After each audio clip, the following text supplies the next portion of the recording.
asalaamaaleykum suñu bokkee xarit yi ñu seetaan fii ci Africa 7 ak le Showroom TV kenn ku nekk fa nga nekk ñu ngi la fay fekk di la jox loxo di leen jaajëfal bu baax a baax. tey nag seen émission télé achat ñëwaat ànd ak yéen comme ni ñu koy defee saa su nekk xam ngeen ni saa su nekk li leen neex la ñuy uti li leen neex ci la ñuy yëngu. ba tey da ngeen doon laaj tout le temps lépp loo xamante ne rek dafay gën a bellir jigéen donc tey nag ñu ànd ak suñu émission télé achat Mouna Beauty nag dootuñu ko présenté ndax ñëpp xam nañ ko ci Sénégal lépp loo xamante ne dafay réparer peau Mouna Beauty moo ci man donc damay bàyyi Seynabou bu mu ñëw nuyoo bu ko defee ñu ñëw faram fàccal leen yax bi comme ni ñu koy defee ak yéen saa su nekk te ànd ci ak Mouna Beauty. Bonjour Seynabou. Bonjour Fatou.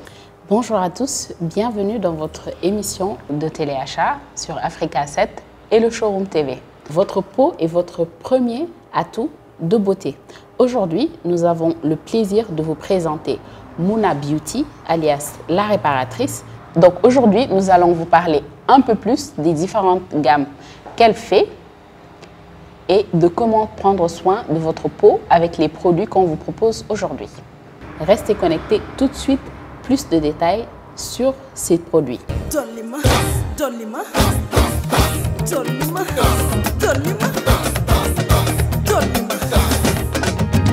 Dans la gamme réparatrice que nous vous proposons aujourd'hui avec Mouna Beauty, vous avez plusieurs produits dont un savon, un karité, une huile, un produit anti-quinto et un savon. Donc nous allons vous donner tout de suite plus de détails sur ce que fait chaque produit sur la peau. suñu mbokk téléspectateurs yi ba tey dañuy ànd ak yéen ci seen émission télé achat ànd ak Mouna Beauty gis ngeen nag dañuy fas yéene ñëw wax ci gaamam yi nga xamante ni gis ngeen ni ñu taaroo rafet loolu waaye nag dañoo am gamme bu bees boo xamante ni moom la leen Mouna Beauty bëgg a présenter muy gamme réparatrice mu nekk ni gamme réparatrice bi nag am na savon la reine am na savon anti-vergeture am na huile stop tache maanaam loo xamante ne dafay dindi tache yi am na tamit huile mami am na tamit karité réparateur hyperdose donc dañuy ñëw dégtal leen ko léegi wax leen benn bu ci nekk lan mooy njëriñam ak lan lay def ci wàllum peau.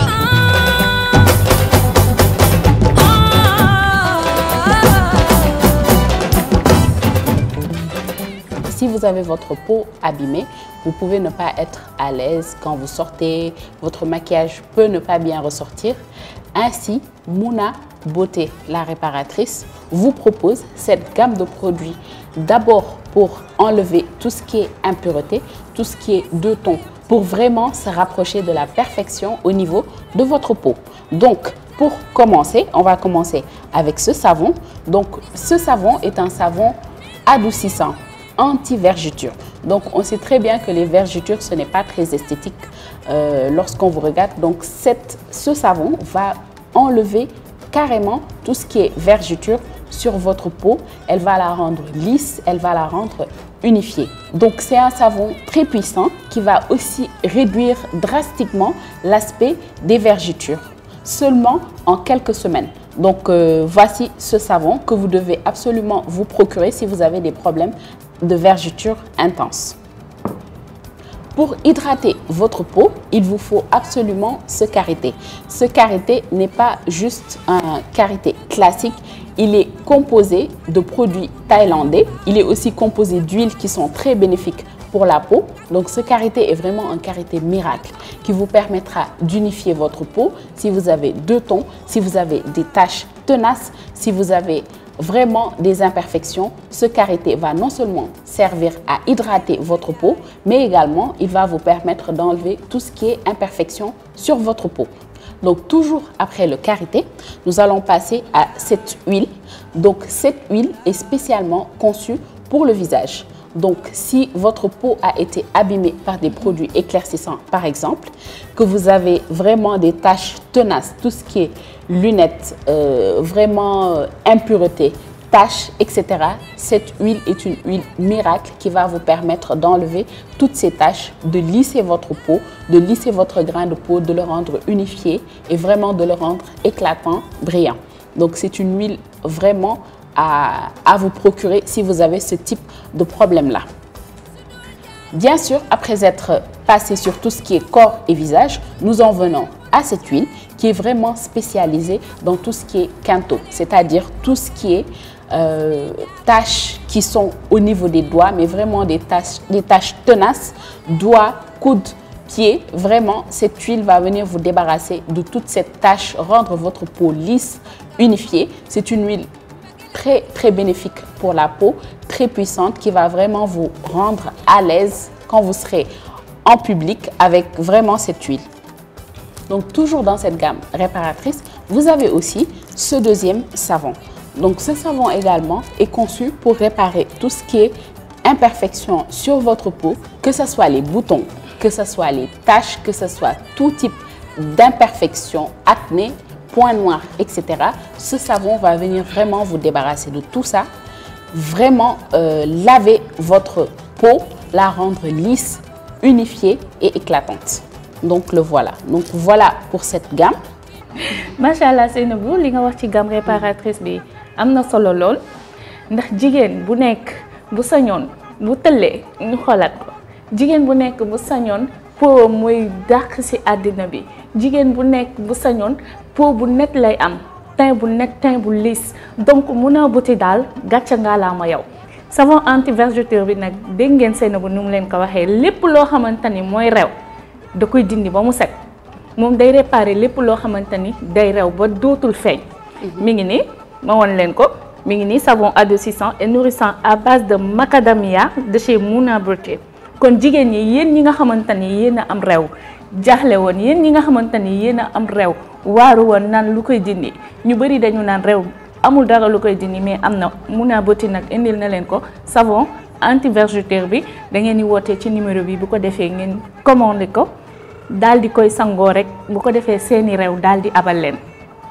donc ñu dem ci karité bi nga xamante ni moom tamit day réparateur hyperdose karité bi nag nekkul karité kese karité bi moom Mouna Beauté da cee def ay produits yoo xamante ne produit naturel la produit yoo xamante ni Thaïlande la jóge produit yoo xamante ni dafa baax ci peau dafa baax ci teint da lay gën a illuminer da lay gën a leeral comme niñ koy waxee jigéen bu nekk boo sañoon boo tëllee ñu ne ah ma nga nee de donc karité bii nag moo baax ci loolu tëll dafa xew belli dafa xew dafa ànd ak jamono ndax balaa ngaa sañse na sa teint jekk na sa teint rafet te Mouna Beauté moom daal dafay nekkal jigéen ñi mi ngi nii karité baa ngi nii baax trop ci wàllum yaram. huile bi nga xamante ne nag moom tamit macha allah mu baax loolu ci wàllum cere mu baax loolu ci képp koo xamante ne rek da nga doon diwu sa yaram yàqu ba nga jaaxle naan waa man fu ma jëm waa man fu may maquillé wooti ba mu baax Mouna Beauté ñëw na ànd ak yéen defaral leen seeni kanam ba mu leer mi ngi nii huile baa ngi nii weddi gis bokku ci ñi nga xamante ne dañ ko mës a utiliser ñëpp gis nañ seeni témoins gis nañ liñ ci wax huile bi tache moo ci baax. picc moo ci baax sa kanam bu ceree huile bi moo ci baax boo ko ci diw balaa une semaine lépp abal la sa kanam leeraat nga mel na nga meloon mi ngi nii huile baa ngi nii. huile mami muy huile mami moom mooy huile mami mi ngi nii huile mami Mouna Beauté huile mami. dañuy dem ci huile stop tache huile stop tache nag moom dafa baax lool ndax tout le temps da ngay gis ñoo xamante ni dañu naan. ñi xeesal di am yu ñuul fii kenn ñu ko naan kento dañu naan du dañ Mouna Beauté ba tey ànd ak ñun ñëw baax ci jigéen ñi bëgg jigéen bu ci nekk boo génnee ñu xoolaat la bëgg parce que ñu lay xool di la respecté dafa am solo te nit boo koy xool powam ngay njëkk a gis kanamam ngay njëkk a gis ay loxoom ngay njëkk a xool c'est très important Mouna Beauté ñëw indil ñu loo xamante ni huile stop tache lépp luy tache da koy dindi kento moo ca baax huile bi kento moo ca baax say tànk bu dee dafa am ay ñuul ci côté yeeg yooyu huile bi moo ci baax bu dee say loxo dafa am ay tache huile bi moo ci baax donc huile stop tache mi ngi nii ak Mouna Beauté képp ku ci bëgg wooteel ci numéro bi ñu ngi ñëw wax leen prix léegi nii.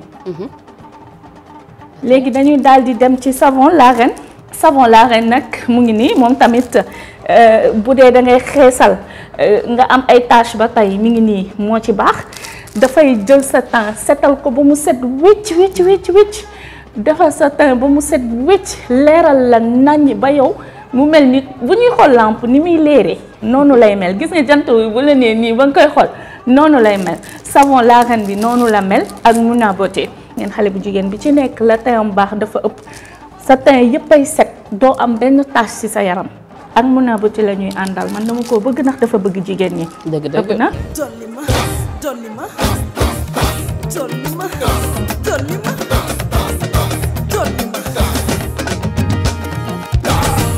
Donc Fatou, je ne cesserai de le répéter, la peau est le principal atout de beauté d'une femme.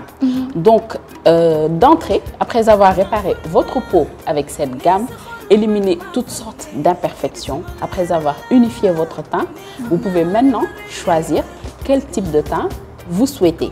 Donc Mouna Beauté propose plusieurs gammes de produits. Donc là, on a juste quelques gammes.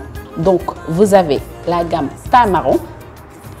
Donc vous avez la gamme teint jaune et Mouna Beauté prévoit même une gamme pour ceux qui sont en urgence quand vous avez vraiment un événement très important, très marquant, que vous voulez une peau vraiment éclatante, unifiée, claire, etc.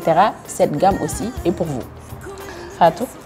ba tey Seynabou suñu émission bi ñu ngi ciy ànd ak suñu sponsor leader LBS nag ay offre mu ngi noonu ci écran bi moom Milan Dakar Milan lay def képp ku ci bëgg rek da ngay woote ci numéro yooyu nga xamante ni moo affiché donc dañuy ànd nag ak Mouna Beauté bi nga xamante ne wàllum peau ba tey moo ca baax ci jigéen bu nekk comme ni ko Seynabou waxee sa peau da nga ko war a defar da nga war a jël soin ci sa yaram parce que boo tëllee sa yaram la ñuy njëkk a gis te boo sañsee sa peau baaxul sañse ba du feeñ boo maquillé woo sa peau baaxul maquillage bi du feeñ am na ñoo xamante ni dañuy bëgg xees am ñoo xamante ni dañuy bëgg mu yamamaay am ñoo xamante ni dañuy bëgg mu weex tàll Mouna Beauté nag ñëw ànd ak ñi nga xamante ni ñooy teint marron gamme bi nekk nii teint marron bii nag mooy teint jaune am ci boo xamante ne bu dee nag dangaa bëgg da nga am xew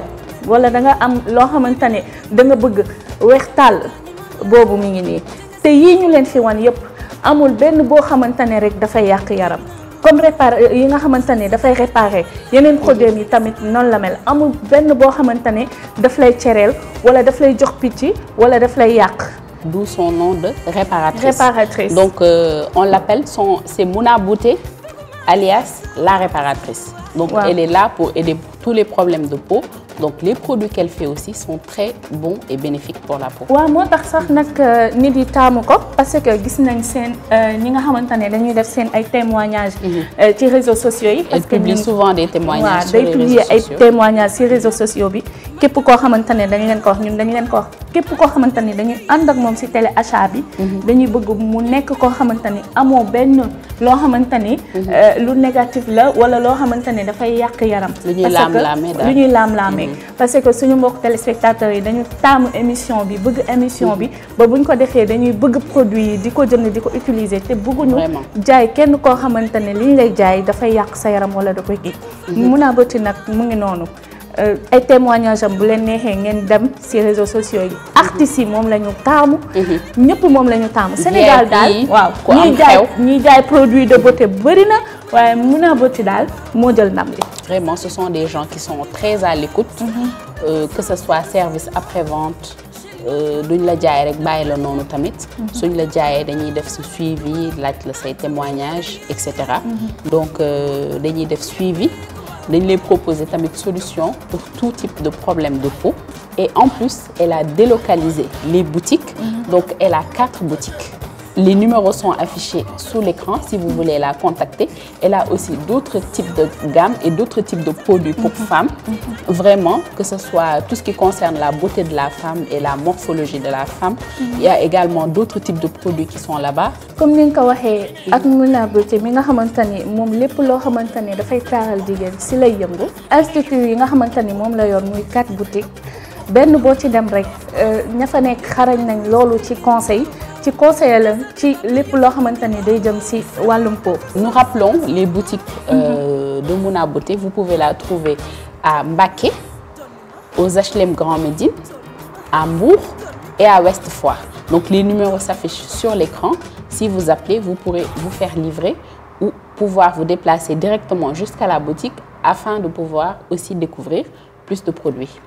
waaw comme ni ko Seynabou waxee Mouna Beauté mi ngi Mbacké mi ngi Mbour mi ngi Grand Médine mi ngi Ouest Foire képp koo xamante ni dafa bëgg ci produit yi mën nga woote ci numéro yooyu nga xamante ni ñoo affiché ñu livré la ko wala nga daagu ndànk ba ca boutique ba bu ko defee ngeen xool yeneen produit yi nga xamante ni moom la am.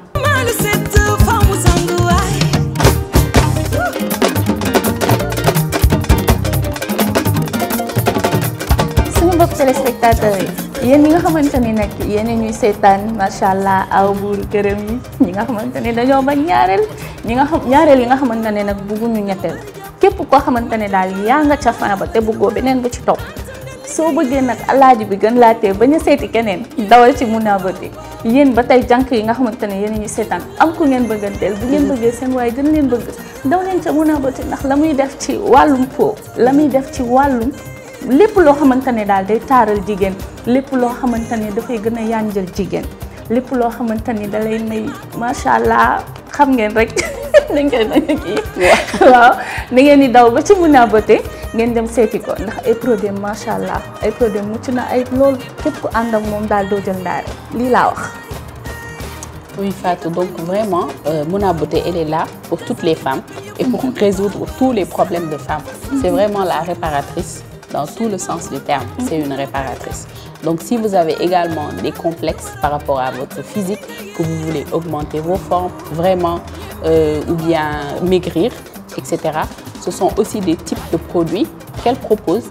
Il y a également d'autres gammes de produits que vous trouverez là-bas, tout ce qui est gommage, vraiment tout ce qui est beauté, soin de la peau, etc. Elle a plein de choses à vous proposer. Donc, dans tous les cas, dans les prochaines émissions, nous nous déplacerons en exclusivité dans une de ces boutiques pour vraiment vous faire découvrir plus de choses. Et la prochaine fois aussi, nous essayerons de vous présenter d'autres types de gammes et d'autres types de produits venant de Mouna Beauty, la réparatrice.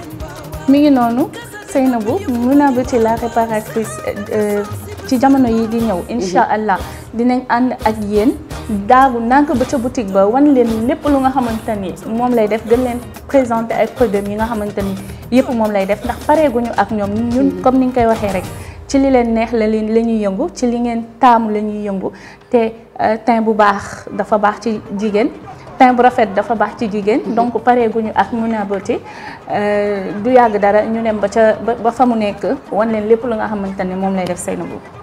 waaw Fatou donc comme ni nga ko tàmm waxee ma sàcc sa expression bi belli donc ku bëgg belli am teint bu lisse am teint bu unifié am teint bu leer ku bëgg teint marron wala nga bëgg xees pecc lu mu ci mënti doon Mouna Beauté vraiment vous propose tout type de solution à vos produits c'est la réparatrice voilà.